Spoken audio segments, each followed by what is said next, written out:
Good morning. I'm Captain Tarah Somers. I'm a regional director with the Agency for Toxic Substances and Disease Registry, and I'm helping to moderate panel 1. So we're kicking the day off with a series of short presentations to help us understand this in this first panel. What are the existing systems and networks of human and social services that serve children and youth? And how are these services delivered before a major federally declared natural or environmental disaster? We have 2 presentations in this session.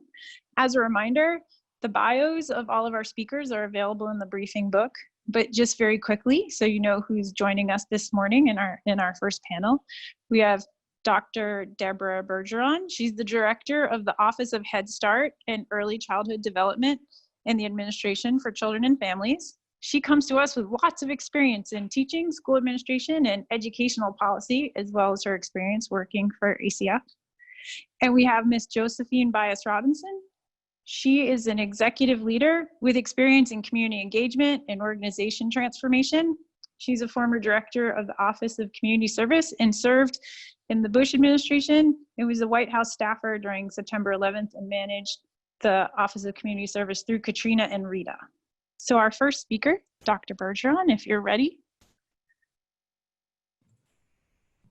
Okay, I am going to, thank you very much. Sure. Hey, it was really fun to realize after we started working on this that Josephine and I were both at DCPS at the same time, which we didn't realize until we started working on this, which is kind of cool.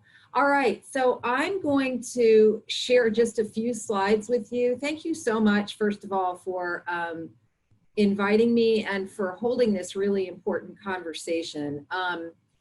I was asked to discuss the steady state, and I'm going to admit that that was really hard because we haven't been in steady state now for about 5 months, and trying to do that, I had to really focus on try to think about in typical times, what are we doing to prepare for disasters? And I was also asked to do this on behalf of ACF, and as you were just told, I run the Office of Head Start and the Office of Early Childhood Development. And so digging into some of those offices, I had to talk to their directors and really find out, you know, what are some things that I might not already know about. So I'm kind of representing them as I do this, digging down deep into those processes for those offices is probably not something that I can do off the top of my head. So I'm going to do the best I can to represent them. But I do think the Office of Early Childhood Development, one of the real goals there is to bring early childhood issues to the table throughout ACF and find those common areas where we can work together and be more efficient, more collaborative. So hopefully some of that will come out in this. So if we look at the Office of Community Services and the Office of Family Assistance, we see the LIHEAP program that funds states and territories and tribes, and really the idea here is heating and cooling, but those funds also can be used to respond to disasters. So they can be anything from temporary housing, generators, shelters, and this could be a temporary disaster, or it could be something long-term. So this is something that's in place to kind of respond on a regular basis. In the Family Youth Services Bureau, we have the Violence Prevention and Services Act, which, you know, we know that during stressful times, a disaster would be a stressful time, that domestic violence upticks. We certainly believe that is the case now, but in even a hurricane or a situation where families are thrown into turmoil, that will often bring out stress that results in domestic violence. So this is a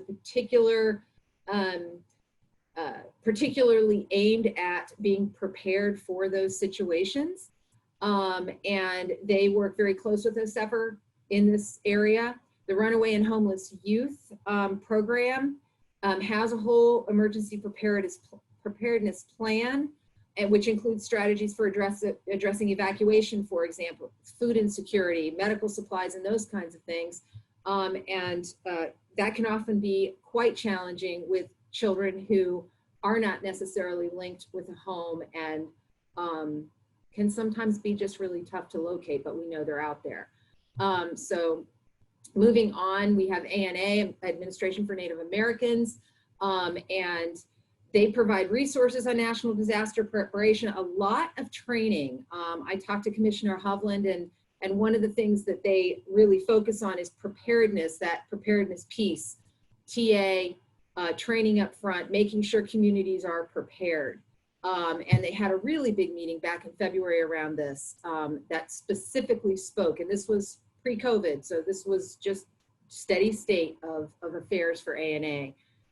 In OTIP, the Office of Trafficking in Persons, they've worked very closely with OSEVR and ASPR to identify flexibilities and waivers for grantees.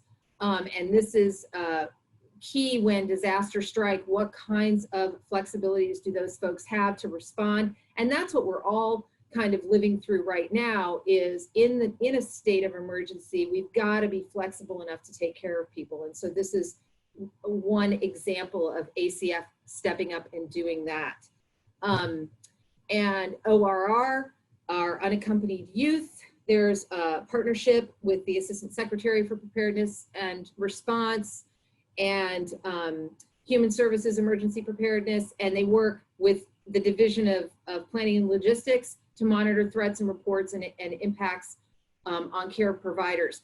This is a situation not too dissimilar from the Office of Head Start, usually older children, but you're talking about children in the care of other organizations, and how are they going to respond to a disaster or an emergency.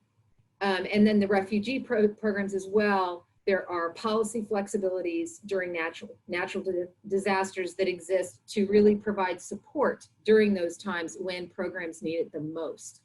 And I am sure that during these past few months that folks have reached back for those flexibilities to see how they apply to something that was even bigger than what we were thinking when we were developing those flexibilities. We're thinking hurricanes, blizzards, those kinds of things, and here comes a global pandemic, and trying to figure out, do they apply? And then the Children's Bureau section of the Social Security Act, it requires that welfare agencies have in place preparedness plans. So they're identifying, locating, and the availability of services during a disaster, responding appropriately. Child welfare organizations certainly have a huge part in this. Communication is really key as people are displaced or communication lines are cut off, and making sure that records are preserved. I mean, there are a lot of things that have to be put in place ahead of time so that that doesn't become kind of a fury of activity, and instead there's real thought behind how we're moving forward. And so that's written right into the Act, and the coordination of services becomes a really big piece. And again, as the director of the Office of Head Start, this is something that we end up doing in coordination on the ground with other child welfare offices. So that's not uncommon at all.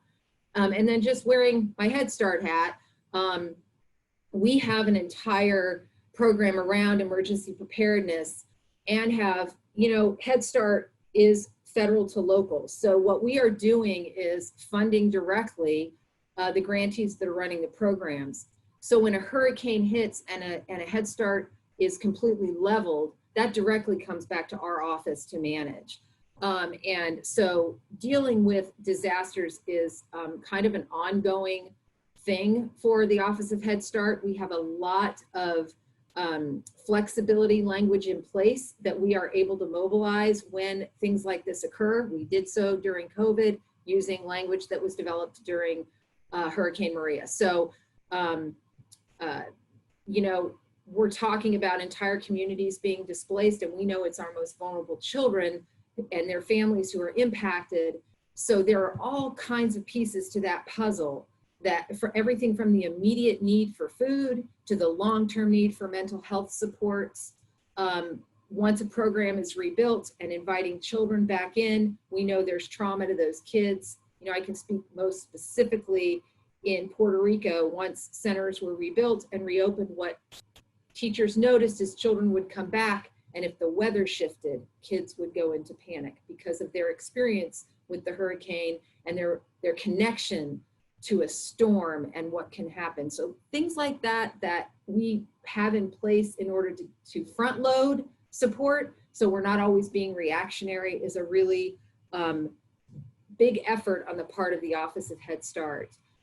So as ACF goes, and I didn't include the Office of Child Care here intentionally, I believe Shannon is going to be with you later, the director there, and she's going to share Office of Child Care information. But that gives you kind of an overview of ACF. And I would say in terms of coordination, there is a really big effort, at least during my time, I have been here since 2018, of coming together and figuring out where there are intersections and where we can coordinate, collaborate, and really create some efficiencies and more effectiveness around how we serve children during disasters and how our programs are prepared and can work together around that. And that's both within ACF, but I'd say even beyond throughout the federal government. USDA, for example, in providing food would be another example. So very impressed with the efforts there to find those commonalities and be able to be more effective because of them. Thank you. Thank you so much. That was very helpful. Are we ready now for Miss Josephine Bias-Robinson? Are you on? I see some slides. And I am very appreciative for the assistance. As Murphy's Law has it, I lost my little sticky note with directions on how to upload, so I appreciate the help. I also appreciate the opportunity to present today and be with you all because it allows me to get dressed as opposed to being sheltered in place at home and wearing sweats all day. So thank you for the opportunity. Good afternoon, good morning, everyone. I'm Josephine Bias-Robinson.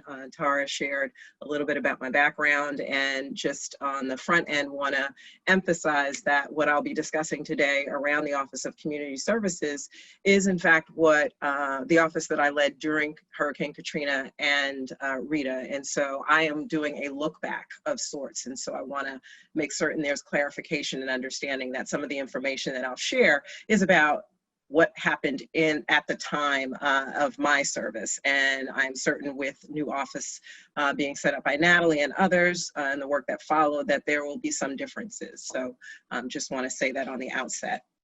So if we'll move the slide to the next one.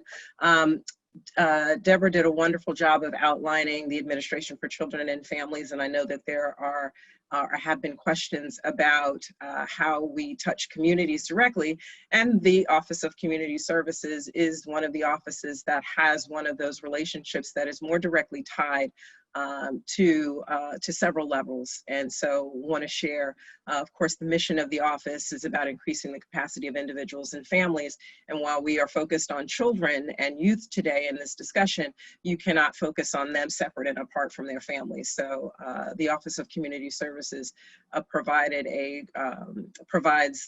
really the means and the opportunities to touch hundreds of thousands of people through the offerings within the office.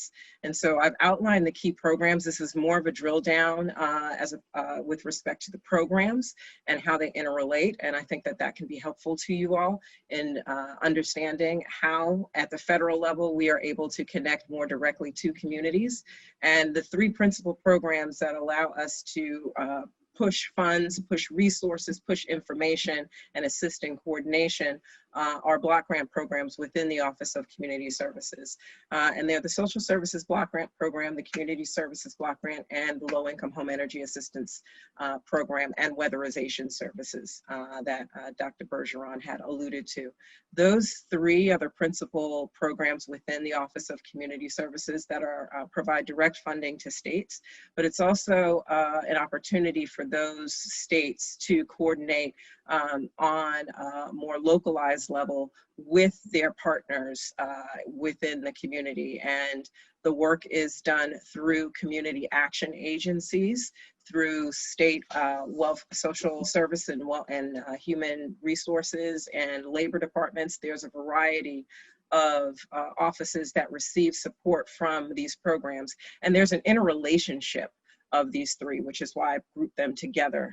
They provide the bulk of the human services funding that flows into states, and also provide a great deal of flexibility with respect to what services they can provide to communities through their grants. And they become the vehicles by and large when disaster strikes to provide supplemental funding to states that can be utilized in various ways, again, because of the nature of the programs and work that happens under the auspices of these programs, and because of the legislative authorities that they have within states. So they are utilized in times of disaster. And during Katrina, Social Services Block Grant was one of the first vehicles that Congress utilized to authorize supplemental funding to support states. And this states included Texas and some of the outlying states as well that received evacuees. And so this again becomes really critically important.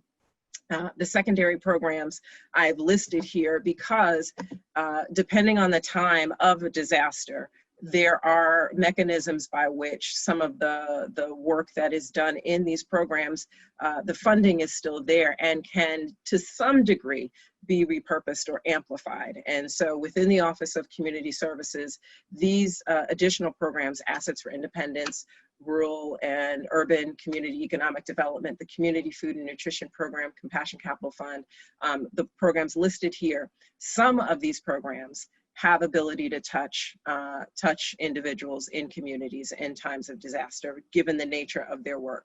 The asterisk indicates those programs that to date, I believe, are no longer funded. And so just want to, again, make certain that there's clarity as folks maybe potentially Google some of these and wonder about them. They are no longer funded as part of the Office of Community Services. But the work is still happening in many communities, and some of the impact of the work was felt during time of disaster. So want to move to the next slide. And this is the key message, that we are in this together. What the Office of Community Services principal goal, as well as other offices within the Administration for Children and Families and across the federal government, is to help in times of crisis, meeting all needs, particularly emergency needs, and assisting in recovery. And so that's part of the community action agency tradition, and it is an inherent component that's built into the Office of Community Services and the history of why the office was established. And I will keep and continue to say community action, because community action agencies were on the front lines in times of disaster, but in particular with my experience with Hurricane Katrina and Rita, they were the asset that we had on the ground that enabled us to communicate more directly. And sometimes that is a difficult thing to do at the federal level, but because we had these community action agencies which house a number of programs, including Head Start and others, they are connected at the community level. They are working with nonprofit partners. They are the principals that are knowledgeable of the specific needs in the community. And so it became critically important that we engage with them, and how we engage with them, because again, we're the federal government and I wasn't in direct communication regularly.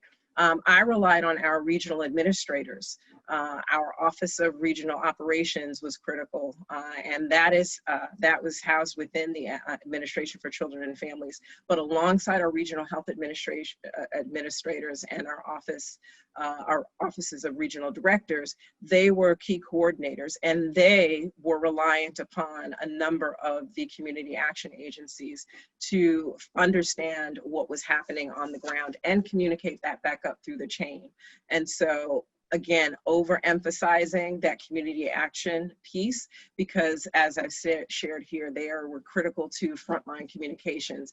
They were the ones that were feeding us information into our operations center at ACF, and we were able to share that information across the department in the time of disaster. Want to move to the next slide. We have a number of partners, and we recognize those partners in the response, recovery, and revitalization efforts. And I've already indicated these nonprofit partners, the state departments of Human Services, Health and Welfare, and Economic Opportunity, because they're broken out somewhat differently depending on the state. And the regional offices, but also want to emphasize the faith and community-based organizations, particularly the faith-based organizations. The Office of Community Services at a point in time operated the Compassion Capital Fund, and we were helping to build the capacity of faith and community-based organizations, very small community-based organizations in communities. And so those work with faith and community-based organizations, oftentimes they were first responders, and we all know from our own experiences that often the faith community steps in very quickly, that often smaller nonprofit organizations in communities step in very quickly. And so having a means to connect with the faith community, with those community-based organizations at that level was also an important asset for us. And so wanted to outline and uplift those organizations, as well as our departments of education. Schools in many communities. I know I live and have lived in DC for a number of years. My children were in the DC public school system. And during the September 11th, I worked at the White House, and I was there and coordinated with the local schools, because the local schools in DC, largely many of them had bomb shelters or built in times where there were bomb shelters. And so we wanted to keep children there. In communities, schools and recreation centers become places of shelter. And so it was really important for us to know, be aware, and to coordinate in that way. So wanted to make certain that I lifted up those partners that we had during times of disaster, and make certain that we're reinforcing the importance of coordination and communication with all available partners. I know that there are plenty of others. These are the ones that I just wanted to lift up relative to the experience that we had during this time. Want to move to the next slide.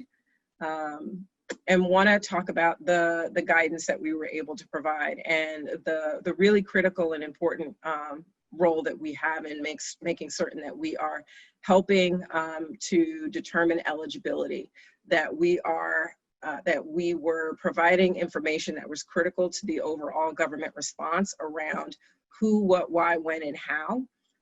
And that was really important, because in times of disaster, people they're losing so much in terms of their homes, is what we found. They've lost access to important documentation and paperwork. They've lost connection. They've lost so many things. And so the work that we were doing to support knowledge about how to determine eligibility for individuals served is really critically important. We provided guidance to states so that they were able to identify very quickly the flexibilities within the resources that they had available to them. And that included things like LIHEAP, talking about what were allowable expenses, that we were providing certain waivers to states, to communities, for the purposes of accessing resources quickly.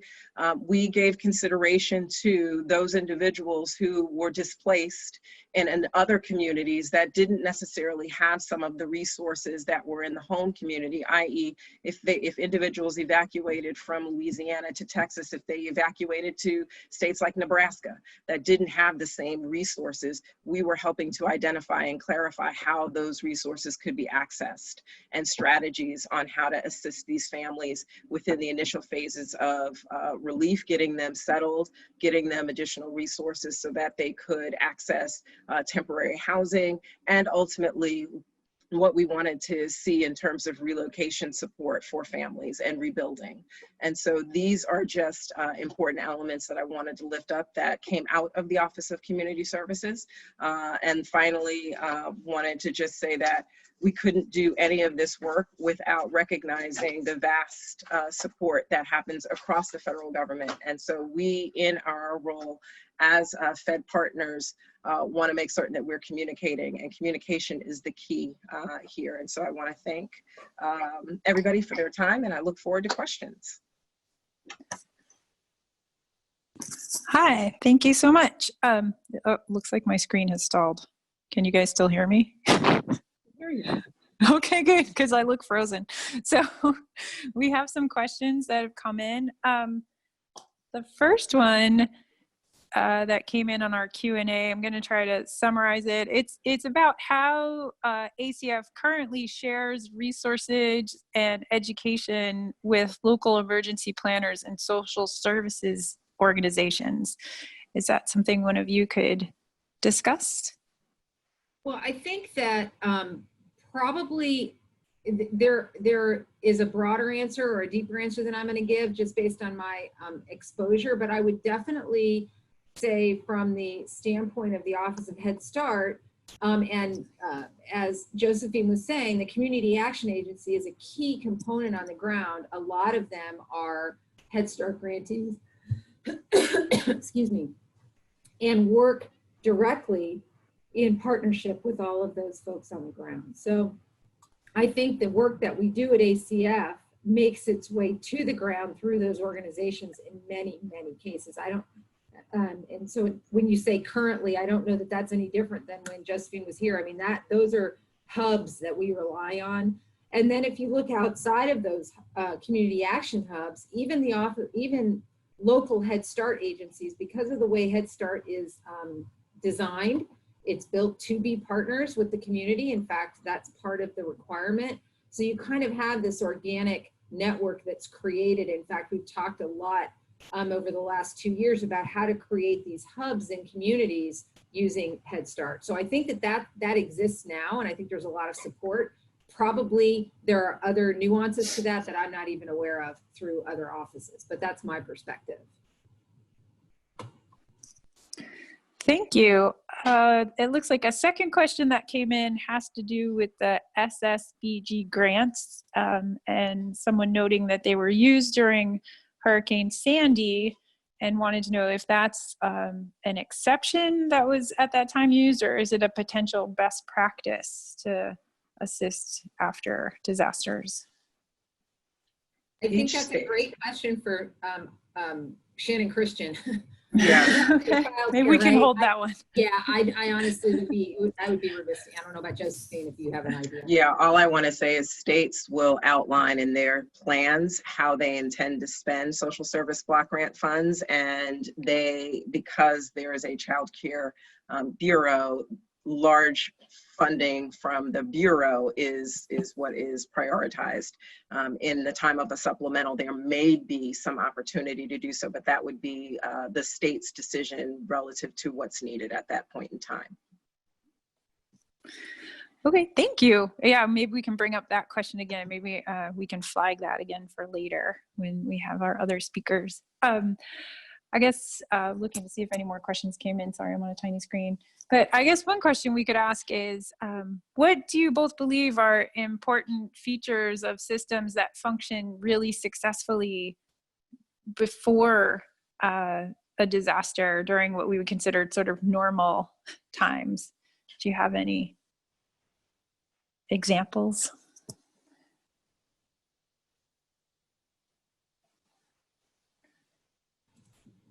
Sorry, I had to unmute. I know. Well, what's interesting is, and Joseph, it would be interesting to get Josephine's perspective on this because we're coming at this almost bookended sort of decades. But my experience so far is what the best practices during normal times come from the learning you do during a disaster, because each one provides a different sort of challenge, and the learning and being reflective and willing to look at those situations and say, okay, now when this passes, what's happened here that we can really take with us after the fact. Certainly the objective is to be as prepared as possible, to be able to respond in a proactive, thoughtful way, not reactively, all of those things. And I think ACF does a really good job with that. But the reality is each one is unique. Last year, the campfires in California were devastating to so many communities, and Head Start was directly affected by those in a way that was so different than the hurricane in Puerto Rico. I mean, similar, but different. And so being able to constantly be reflecting and growing and looking for ways of being even more prepared is sort of what I see right now. It would be interesting to hear from your perspective from the Bush administration. Yeah, I will say one of the practices that I want to emphasize is that there's knowledge within the organization, and there are experiences that particularly our career folk have. And part of what we were able to do within the Office of Community Services, and I will only speak for me, is I had a very strong knowledge base of individuals who had served for a very long period of time, who had seen a number of disasters and had some takeaways from it. And so it was helpful to me. So I first want to emphasize that while every disaster is unique, that we don't have to recreate the wheel every single time, that we learn, and it is in reference to what you've said, Deborah, we have knowledge, we know certain steps that need to be taken. What folks are looking for are clear coordination, guidance, and access to information, but also decisions. And so those are the best practices that I want to emphasize time and time again. We lose time when we're not informed, and we have some of the information available to us, and we need to act when we have it. So I think that I can give you a tangible from my recent experience, and that is as soon as COVID became something that was going to be nationally felt. If you think of your own life back in January, February, felt the unraveling. And then by March, we saw Head Start programs start to shut down. And we knew this was going to be something that wasn't going to be for a couple of days, and it was going to be nationwide. The first thought to me, we Head Start programs employ about 250,000 people. And all I could think of is people without jobs, 250,000 people without a paycheck. What are we going to do? And so immediately I wanted to see if there were a way that they could, even though the doors weren't open, they were still providing services, we should still be able to pay people. But that was different because typically Head Start happens in a center. I mean, what are you doing if you're at home kind of thing? And so we were able to tap into flexibilities that we had implemented during Puerto Rico and apply it. And so that preparation allowed us to be very nimble and quick and respond really, really quickly, and no one lost a paycheck. So, and now we've taken that flexibility and we're talking about making sure that that's solidified so it can just be implemented and not have to go through the gyrations of a lot of time where folks on the ground really feel that. So that's kind of a tangible example most recently about how our preparation from previous disasters were put in place to be more nimble and responsive. And you're exactly right. Losing time is the really most critical thing. Hi, this is Roberta, and if you don't mind, I would like to ask both of you a question. And one of those things that I learned at my time in ACF and through work in emergency preparedness is that children really are more significantly impacted in different ways during a disaster. They are at greater risk.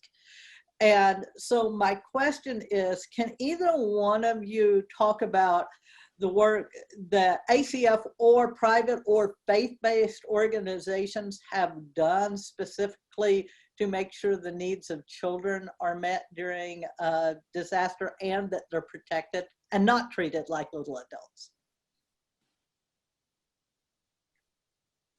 I think there is a number of different answers to that question. So I think from a federal perspective, as far as Head Start goes, the ACEs piece, the trauma piece, is built into our program as a staple. So, you know, adverse effects on children exist, you know, during the most obvious disaster, but are really underlying issues for children in most of our programs around things you might not see. So our preparation around that, our ability to respond in that way, is pretty baked in the cake around Head Start. But I would argue that you know, there's certainly been more of a trend toward you're seeing more K-12 responses to trauma informed, being trauma informed. Just, you know, your average staff, not people who were trained in mental health, but now they're starting to add that professional development to just the staff as a whole, so that folks are prepared for the signs of trauma, how to respond to that, and being sensitive to the fact that you're exactly right. Children are going to respond and have a different, it will look different to a child, or watching a child than if you're looking at an adult, the way that they express. And sometimes it's not the most obvious expression, and you have to be really aware of that, I think. I thought the anecdote of the weather in Puerto Rico, to me, hit me really hard when we had programs saying, if it storms, our kids are having a really hard time, and not thinking about the fact, oh, that's right, they're associating a thunderstorm with this horrible experience that they can't separate out yet. And we have to be aware of that. So having those resources on hand, being able to respond swiftly, I think that is something that all of our programs that deal directly with children take pretty seriously. And whether that is, you know, as you said, it could be one of our grantees, but also just the community in general. We're seeing a lot of connection to mental health, not just for the children, but also for the adults, so that they're better prepared. And even during the last few months of being remote, we've seen really creative uses of technology in that way too. Telemental health outreach that is very different from what you would normally do, but it's a way of staying connected and making sure that children are taken care of. Thank you. I think Deb summed up, so I'm not going to add in the interest of time. Thank you. Looking at some other questions to see what we've had come in. One's about schools, so I think that one will probably hold for a different panel. I guess another question we could, since we have a little bit of time left in this panel session, is I guess, do you have like specific examples for youth and children's services that our participants can look at that are successful collaborations across partnerships at like the federal, state, local levels, either, you know, in this time of before disasters or during a disaster? Or do you have some specific examples that our participants could look at? We've heard a little bit about Head Start. I guess that's one. Do you have some, do you want to expand on that, or are there other examples?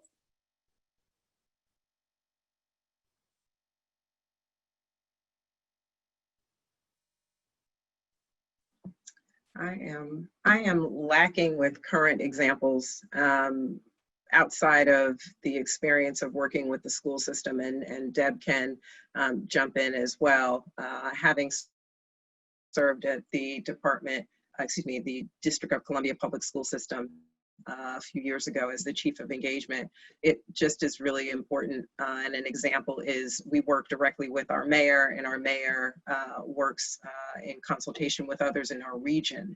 And so that communication about the status of our children to the mayor is really important for us as we are looking at any type of response. And so school systems can become, frankly, a first point of, I think, dissemination because you are getting two kids, but you're getting two kids through their parents and through other networks. And so not forgetting the really critical role that school systems play, I think would be an example. It's not a program, it's not a thing, it's just a matter of making certain that you utilize schools as channels in the process of disaster and recovery, and thinking about how do you get schools back online, because that is in fact where children get a number of services. They're getting, in some cases, health services, mental health services.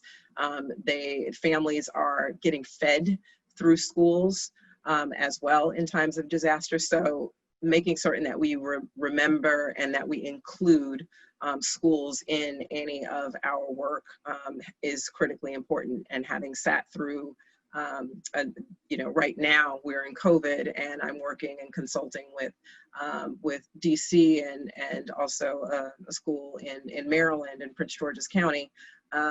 They're helping them understand how they remain connected and how they remain connected to their families, because again, they are the basis and foundation of how families receive information and support oftentimes, and they trust their schools and their school leaders to deliver that. Yeah, I don't think you can downplay that message.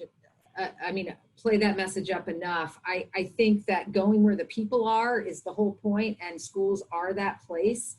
And I would say that just from where I sit, one of the things that we're trying really hard to do here at the Office of Head Start is really better align early education, predominantly Head Start, with my role with the school system, so that becomes one big stream rather than these silos of before 5 years old and after 5 years old. And I think that would improve all of this, our ability to respond more effectively.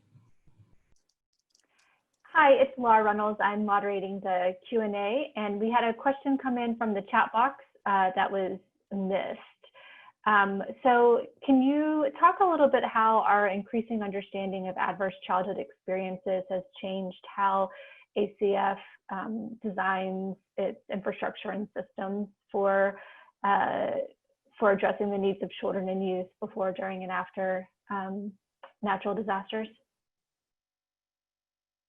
So I think maybe the best, most recent example would be funding that the Office of Head Start got this year for quality improvement, but in the appropriate language, it specifically calls out trauma-informed care. So clearly that message is coming through, that resources need to be designated specifically for that purpose. And that would be before, during, and after a disaster, and kind of in general how programs are in line with ACEs and making sure they're prepared for, that their staff are prepared and that they are prepared programmatically for dealing with that. I think I probably can't speak specifically to other offices' particular approaches to ACEs necessarily, but I would say in general, there is definitely a better understanding of the impact of trauma on brain development and how important it is to funnel resources to that area, not just of better understanding of, but of having specific approaches that that have proven outcomes so that folks can be more responsive. And I see this a lot of times from just a practitioner of being in a school and knowing that most people who become teachers, for example, they don't have that repertoire of training necessarily. So being sensitive to the fact that you've got a lot of people interacting with kids who need that support. It isn't solely about the child, it is about the whole operation and making sure that that operation is prepared.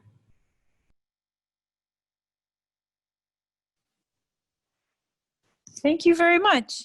It looks like we're just about at our time of 11:15, and I think this is the time in our panel where I'm going to thank both of our speakers for what they presented today. If you still have questions, you can continue to send them into the Q&A, and I believe from what I've seen in the chat that we're going to keep those questions and the answers will be available for participants to look at. Also, we're going to take a brief pause for a break, and we're going to come back at 11:30. We have a 15-minute break right now, and so we look forward to seeing you all back here again in just a little bit.